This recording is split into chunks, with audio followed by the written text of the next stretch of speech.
பதிவு பண்ணுற அன்றைக்கி என்ன சொன்னார்னா வாடகை இருக்கவங்களை காலி பண்ணிவிட்டு அன்றைக்கே வீடு தரேன்னு சொன்னார். இது வரையும் காலியும் பண்ணலை. போய் கேட்டால் ஆளை வச்சு அடிச்சிடுவேன், அவங்களுக்கு தெரியும் எனக்கு, இவங்களுக்கு தெரியும் எனக்கு, உன்னை கொலை பண்ணிவிடுவேன் அப்படின்னு இருக்காரு. இந்த 1.5 வருஷமாக அதுக்கு நாங்கள் வட்டி கட்டிகிட்டு இருக்கோம் சார். இதுக்கு ஒரு முடிவே இல்லாமல் போயிட்டுருக்கு சார். இந்த 1.5 வருஷமாக புகார் கொடுக்காம இப்போ ஏன் சார் வந்து கொடுத்துருக்கீங்க, என்ன காரணம் சார்? நாங்கள் புகார் கொடுத்துருக்கோம். புகார் 2ஆம் மாதமே கொடுத்துருக்குது. கோர்ட்டில் ஆர்டர் வேண்டியிருக்கும் இப்போ எஃப்ஐஆர் போகிறதுக்கு. அவர் மேலே எஃப்ஐஆர் போட்டிருக்கு. எங்களுக்கு அந்த 3 வீடு வேணும் சார். என் பேரில் 3 வீடு, இவர் பேரில் 2 வீடு. இது வரையும் ஒரு வீடு கூட அவர் காலி பண்ணி கொடுக்கல. இப்போ அவங்களுக்கு தெரியும் இவங்களுக்கு தெரியுன்றீங்களா? அவர் யாரை வச்சு உங்களை மிரட்டுறாரு சார்? அவர் வேசார்பேட்டிலேருந்து ஆளை கூட்டு வருவேன்றாரு, மாதாவட்டிலேருந்து ஆளை கூட்டு வருவேன் சொல்கிறாரு, ரவுடிங்க பேர்லாம் சொல்கிறாரு. நாங்கள் அங்கே போகிறதுக்கு பயப்படுறோம். அங்கே அவங்க அப்பார்ட்மெண்ட் எதிர்க்க பேட்டா ஷோரூம் ஒன்று இருக்குது, அங்கே தான் வராரு. நாங்கள் சொல்கிறோம் சார் உங்கள் வீட்டுக்கு வரோம் சார்னா அதெல்லாம் வேண்டாம் நான் வரேன் அப்படின்னு மிரட்டுறாரு. அவர் நேரில் பார்த்து பேசவே முடியல. யார் பேர் மேலே இப்போ கம்ப்ளைண்ட் கொடுத்துருக்கீங்க? ரமேஷ் சார். அது அவர் எந்த பகுதி சார்? அவர் கொடிங்கூர் சார். ஆல்ரெடி அவர் இதே போல் கொடிங்கூரில் ஒருத்தரை ஏமாற்றிருக்கிறாரு. ஏமாத்தினதுக்கு அவர் மேலே எஃப்ஐஆர் போட்டு ஜெயிலுக்கும் போயிருக்கிறாரு. அவங்க குடும்பமே ஜெயிலுக்கு போயிருக்குது. எங்களுக்கு இதெல்லாம் தெரியல. தெரியாமல் போய்ட்டு அப்பார்ட்மெண்ட்டில் வீடை வாங்கிட்டோம். 1.5 வருஷம் ஆகுது சார். இதுவரையும் அவர் பணம் எனக்கு காலி பண்ணி கொடுக்கல. அவர் எந்த கட்சியை சேர்ந்தவர், என்ன கட்சியில்? அதிமுக கட்சியை சேர்ந்தவர். எவ்வளோ பணம் கொடுத்துருக்கீங்க அவருக்கு சார்? 2 பேரும் சேர்ந்து 2 கோடி ரூபாய் கொடுத்துருக்கோம் சார். எவ்வளோ வேலை பேசுனீங்க? 40 லட்ச ரூபா ஒரு வீடுன்னு பேசணும் சார். 40 லட்சம்னா 40 80 லட்சம் 2 கோடி ரூபாய் எனக்கு. அவரது 80 லட்சம், எந்த 1 கோடி 20 லட்சம். எந்த 2 ஃப்ளாட் பேங்க் லோன் போயிருக்கோம். மாதம் பேங்க் லோன் கட்டுறதுக்குள்ளே கண்ணு இதுங்குது சார். ஆனால் இவருக்கு எந்த பொறுப்புமே இல்லை. போய் கேட்கும் போதெல்லாம் வந்து ஆளை வச்சு அடிப்பேன்னு சொல்கிறாரு. அசிங்கமாக வேறு பேசுகிறாரு ரோட்டில் வச்சு. பார்க்குறவங்களாம் வந்து ஒரு மாதிரி பார்க்குறாங்கலாம். அந்த பக்கம் போகவும் முடியல. கொடுத்துருக்கோம் சார். 2ஆம் மாதம் கொடுத்துருக்கு சார் இந்த ஸ்டேஷனில். 2ஆம் மாதம் கொடுத்தது ஏன் இவ்வளோ நாள் நடவடிக்கை எடுக்கல போலீஸ்? இவங்க நடவடிக்கை எடுக்கலன்னு தான் நாங்கள் கோர்ட்டுக்கு போயிருக்கோம். கோர்ட்டுக்கு போய்ட்டு கோர்ட் ஆர்டர் வாங்கிட்டு வந்து இப்போ எஃப்ஐஆர் போட்டிருக்கோம் சார். இப்போ என்ன சொன்னாங்க? இப்போ கம்ப்ளைண்ட் கொடுத்தது விசாரிக்கிறேன்னு சொல்லியிருக்காங்க, அவர் கூப்பிட்றேன்னு சொல்லியிருக்காங்க சார். உங்களை மாதிரி எத்தனை பேர் ஏமாற்றி சார்? கணக்கே இல்லை சார். மொத்தம் அதில் 40 வீடு இருக்குது. அங்கே உள்ளே போய் பார்த்தீங்கன்னா ஒவ்வொருத்தரும் ரத்த கண்ணீர் வடிக்கிறாங்க. நாங்கள் வீடு காலி பண்ணி கொடுங்க அப்படின்னு கேட்குறதுக்கு என்கிட்ட 8 லட்சம் வாங்கியிருக்காம்பா இருந்தாலும் திருப்பி எங்களுக்கு வீடு பணத்தை கொடுத்தானே காலி பண்ணிட்டு போய்டுவோம் நாங்கள் அப்படின்றாங்க. ஒருத்தர் கூட பணம் கொடுக்கல சார். பல பேர் ஏமாந்து போயிருக்காங்க சார். இந்த எந்த பகுதியில்? இங்கே மணலி காமராஜர் சாலை ராஜலட்சுமி என்ன பொறுப்பில் இருக்காரு?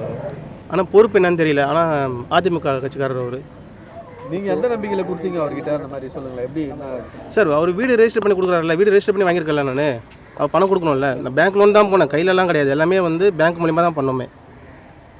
ஒரு குறிப்பிட்ட தொகை வரைக்கும் தான் இந்த ஸ்டேஷனில் விசாரிப்பாங்க. அதுக்கு மேலேனா நீங்கள் ஆவடி தான் போகணும். இங்கே கம்ப்ளைண்ட் கொடுத்தீங்கன்றீங்களா? அது எப்படி அவங்க உங்கள் கம்ப்ளைண்ட்டை வாங்கிக்கலாம்?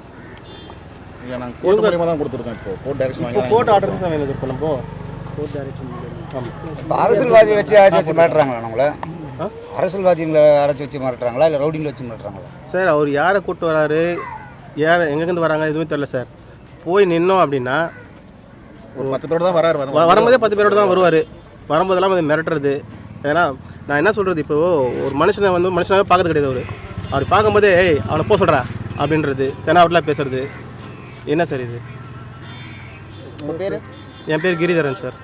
ரமேஷ் கிட்ட 2 ஃப்ளாட் வாங்கியிருந்தேன். அவர் காலி பண்ணி தரேன்னு சொல்லியிருந்தாரு. காலி பண்ணி தரல. இது தெரியும். முதல்ல கேட்கும்போதெல்லாம் வந்து நான் பண்ணித்தரேன் கொண்டாலும் ஏற்றிருந்தாரு. அதுக்கப்புறமா தான் நாங்கள் ஸ்டேஷன் வந்து கம்ப்ளைண்ட் கொடுத்தோம். 2ஆம் மாதம் வந்து கம்ப்ளைண்ட் கொடுத்தோம். அவங்க 2ஆம் மாதம் கம்ப்ளைண்ட் மட்டும் வாங்கிக்கிறாங்க. நம்ம எஃப்ஐஆர் ஃபைல் பண்ணி தர்றோம். அப்போ அதனால நாங்கள் கோர்ட் மூலியமாக போய் டைரக்ஷன் வாங்கிட்டு இப்போ எஃப்ஐஆர் ஃபைல் பண்ணியிருக்கோம். கோர்ட் என்ன சொல்லியிருக்காங்க? இதில் அது என்ன பண்ணியிருக்காங்க? அதான் எஃப்ஐஆர் ஃபைல் பண்ண சொல்லியிருக்காங்க ஸ்டேஷனில். பண்ணி நேற்று நைட்டு கொடுத்துருக்காங்க எனக்கு. இல்லை, இப்போ பணம் கொடுத்தீங்களா? பணம் கொடுத்தவர்கிட்ட நீங்கள் பணத்தை திருப்பி கேட்டால் அவர் என்ன சொல்கிறார் உங்களுக்கு? அவர் வந்து எங்களை வந்து மிரட்டுறாரு. அவர் எங்ககிட்ட சொல்லவே இல்லை. தெரியும் நான் காலி பண்ணி தரணும்னு சொல்லலை.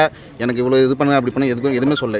எடுத்த முதல் வார்த்தையே வந்து உன்னை வெட்டுவேன், குத்துவேன், அசிங்கமாக பணத்தை கேட்டதை மிரட்டுறாரு. நீ எப்படா கேட்ப அப்படின்னு அசிங்கமாக திட்டுறாரு. அதுக்கப்புறம் வந்து ஆள் வச்சு மிரட்டுவேன் அப்படின்னு அந்த இதுலேயே பண்ணுறாரு, டோன்லேயே பண்ணுறாரு அவர். அந்த ஆள் யார் சார்? அதான் ரவுடியா இல்லை கட்சிக்காரங்களா?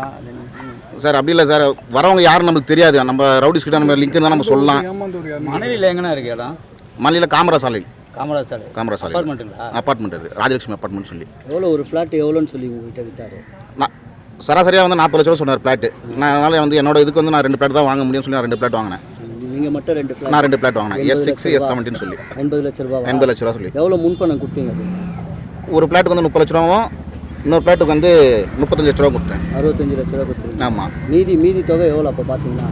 இதில் ஒரு 10 லட்சம் அது 5 லட்சம் தான் நீங்கள் அவருக்கு தரணும். இல்லை தர வேண்டியது இல்லை, அது வந்து என்னோட பேங்க் மூலியமாக நான் ட்ரான்ஸ்ஃபர் பண்ணியிருக்கேன். இது ரெண்டுமே வந்து பார்த்தீங்கன்னா நான் கேன்ஃபினில் லோன் போய் நான் பண்ணியிருக்கேன். இவ்வளோ பணம் கொடுத்துருக்கீங்க, ரிஜிஸ்டர் பண்ணாமல் எப்படி கொடுப்பீங்க நீங்கள் அவருக்கு? அவ்வளோ பணம் கேட்கல. இல்லை ரெஜிஸ்டர் பண்ணியாச்சு, டாக்குமெண்ட் எங்கள் பேரில் தான் இருக்குது. டாக்குமெண்ட் எங்கள் பேரில் இருந்து நாங்கள் அதை போய்ட்டு இது பண்ண முடியல, பொசிஷன் எடுக்க முடியல. நீங்கள் மட்டும் இருக்கீங்களா, வேறு நிறைய பேர் யாரும் இருக்காங்களா அந்த மாதிரி தெரியுமா ஏதாவது?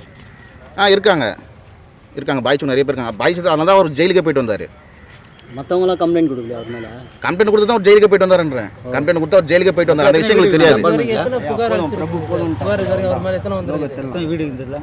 ஒரு 40 வீடு இருக்கு, அதில் ஒரே அப்பார்ட்மெண்ட்டில் 40 வீடு இருக்குது. ஓகே, உங்கள் பேர்னா? ரகுவரன்.